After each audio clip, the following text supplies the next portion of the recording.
right, that's 10 seconds. Good afternoon, my fellow Barbadians. There is no avoidance in delay when treating with the economic and financial position in which we find ourselves. Our national rescue and rebuilding starts today. We set course not on the easy or quick path, but the right path.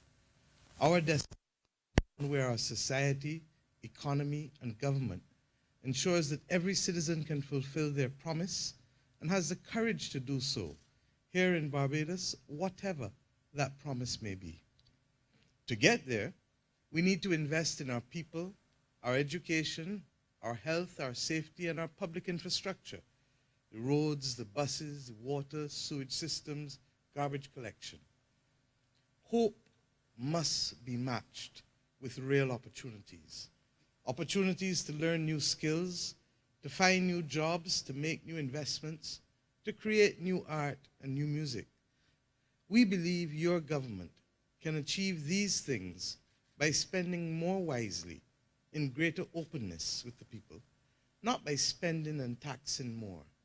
This approach to our development for the last 52 years will not be as readily available as we must now deconstruct what government does and reconstruct it to fit our needs and today's technologies. Your government must be open 24/7, making citizens' lives easier and expanding their opportunities. There are new things to be done, old things to do better, and some things, my friends, that we should have ceased doing long ago. We must rid ourselves of the corruption of the past and put in place arrangements that ensure that we are never, ever, ever in this place again. We need schools and colleges and first jobs initiatives organized to bring out the best in all Barbadians. We need to better spark the energy, the innovation, and the resources of our people, not to douse the fire. We need laws protecting our people and our environment that also promote our development, not chase Barbadians abroad and chase foreign investors away. That is the transformative path that we are now embarked upon as we mapped out in the People's Manifesto. This, my friends, is a marathon, and we, gun to be fired is how we deal with the debt left by the previous regime, the previous government. When the last administration took over, they inherited a debt of about $6 billion Barbados dollars. They complained that it was too high. Yet, they have left us with a debt level when arrears are added of over $15 billion. Public debt as a proportion of our national income is being regarded as high as 171% of GDP, the third highest in the entire world. Only Japan and Greece are above us, and those two countries may be considered special cases. Following a period of deflation, Japan was able to pay approximately 1% interest on its debt, and Greece, my friends, has benefited from the largest financing package in the history as a result of its membership of the European Union. We do not benefit from either. Every year in Barbados, we now spend $800 million of interest on our debt.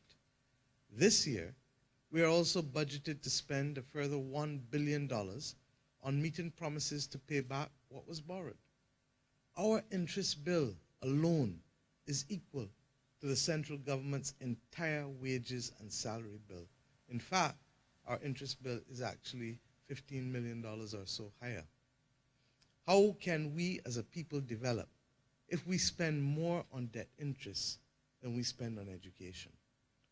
How can a people live if they spend more on debt interest than they spend on public health? How may a nation prosper if it spends more on interest for its debt than on looking after its environment or its public infrastructure or its public transport? And what did they spend the money on, the previous government, that built up this debt that we are now paying all of this interest on? Where did the $9 billion of extra debt come from? on what was the $9 billion spent. Less than 1% of that $9 billion would have paid for a new sewage system for the South Coast. I want to repeat myself. Less than 1% of that $9 billion would have paid for an entirely new sewage system for the South Coast. It would have paid for new buses and garbage trucks. It would have paid for a new road system that would have saved us from the many transient potholes. And it would have expanded hospitals and clinics. The hospitals, sorry, and our clinics. But what do we have instead? We have none of that. Instead, our infrastructure is broken. Tuition fees and every other kind of fees have gone up, and taxes have soared. What we have inherited instead are inflated contracts and egregious concessions to a very, very few. Regrettably, we have nothing to show for this debt. The last government put itself in a trap. Wasted spending pushed up the debt and pushed up interest payments, so they raised taxes which stopped the economy from growing. Today, my friends, we prize off the hands that have been strangling us, that have been choking us. After extensive consultation in the last week with our social partners within our government, I announced today that we will seek the cooperation of our domestic and external creditors in the restructuring of our public debt. From today, we are suspending payments due on debts owed to external commercial creditors. Similarly, we will endeavor to make scheduled domestic interest payments. However, domestic creditors will be asked to roll over principal maturities until we reach a restructuring agreement. The truth is, our debt has been unsustainable territory for some time. The arrears represent an effective default by the previous government to Barbadians. We have never, and these arrears, may I remind you, were at $1.7 billion at the end of September last year, and we are awaiting May 31st figures next week. We have never taken this type of creditor action before. And our actions today are designed, my friends, to ensure that we will never, ever have to do so again.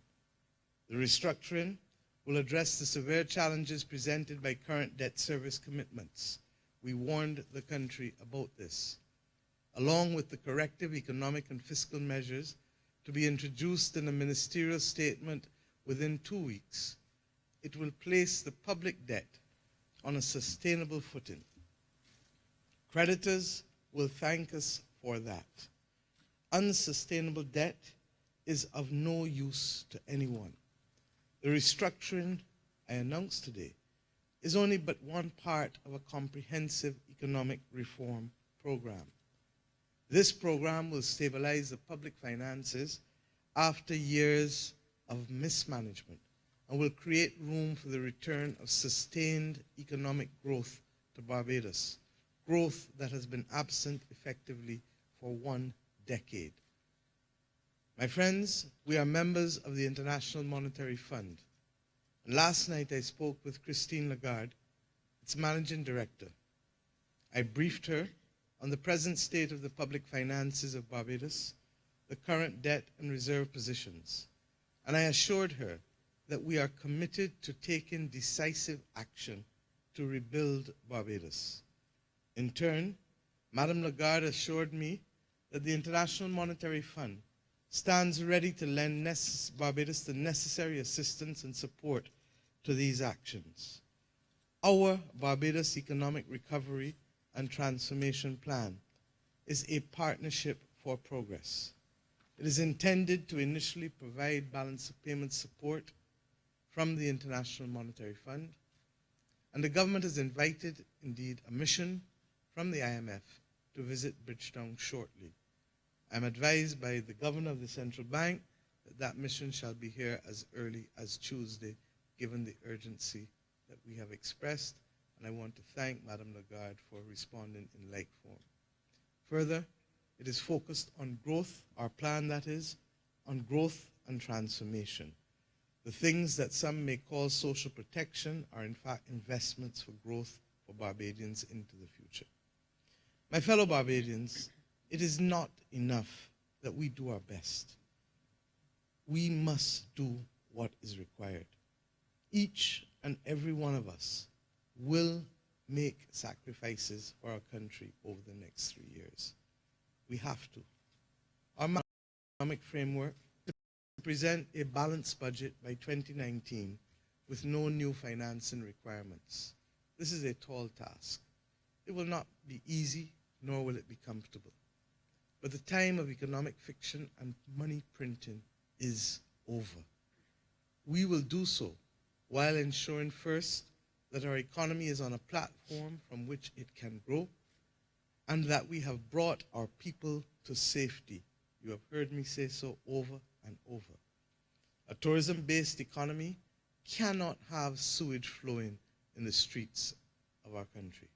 No garbage trucks available, and indeed few buses for our people. No civilized society can have our seniors, our elders, living off of a pension of $155 a week, or families with pit toilets as we approach the third decade of the 21st century. And indeed, our country faces the prospect that almost everyone struggles just to pay their supermarket bills. We will solve, my friends, the sewage crisis. We will equally raise the non-contributory and the contributory pensions as we promised, along with the invalidity and survivors' benefits. We will eliminate fees at the University of the West Indies because we need to make sure that when jobs come, our students are ready to populate those jobs. And we will reorganize our colleges and our polytechnic to introduce the First Jobs initiative. We will replace and repair our buses and our garbage trucks, and we will work with whomever we have to make sure that there is a steady, available form of transport and collection. We will eliminate pit toilets from our landscape. And as we promised, we will remove the bad distortionary tax of the NSRL. We will provide trust loans for Barbadians who have been left on the sidelines of our financial system. And we will make our emergency healthcare system more responsive to our people. We will hold to our transformative plans. The social partnership is helping us develop a package of new revenue and expenditure measures that will ensure that as one people, we can both help people to live in this country with these measures and to close the deficit, for we accept that once we protect our people's right to security, to health care, to education, and once we protect the most vulnerable among us, all of us, every Barbadian, must do the heavy lifting. I give you the assurance that the burden must and shall be shared fairly. But equally, my government gives you the assurance that when growth returns, we shall fairly share the bounty that is developed. This is our covenant to one another. For at the end of the day, trust matters. My government will listen, will make choices, and we will implement them. The initial expenditure and revenue adjustments, my friends, will be ready to be detailed in a ministerial statement to be made within a short period of time. This is who we are. We, Barbadians, are a resilient people. We have proved our mettle in the past, and I know, again, that we will prove it in the future. In the history of every country, there is a defining moment. There always is. A moment when national character is forged for generations to come. My friends, this is our moment. This is the Barbadian moment. This is the moment when we show the world that Barbados is different, that its social partnership means something, that we, all of us, are in this together. I ask our domestic and external creditors to accompany us on this journey of rescue, rebuilding, and transformation. We did not choose to be here, but we are here. We move forward together, my friends, in a spirit of openness and with a covenant of hope and opportunity. Upward and onward we shall go, inspired, exulting free. And greater will our nation grow in strength and unity. The hour is late. The path ahead is grueling. But as more and more of you gather around, and as we march out together, I tell you, we will find that a new dawn is breaking. Thank you.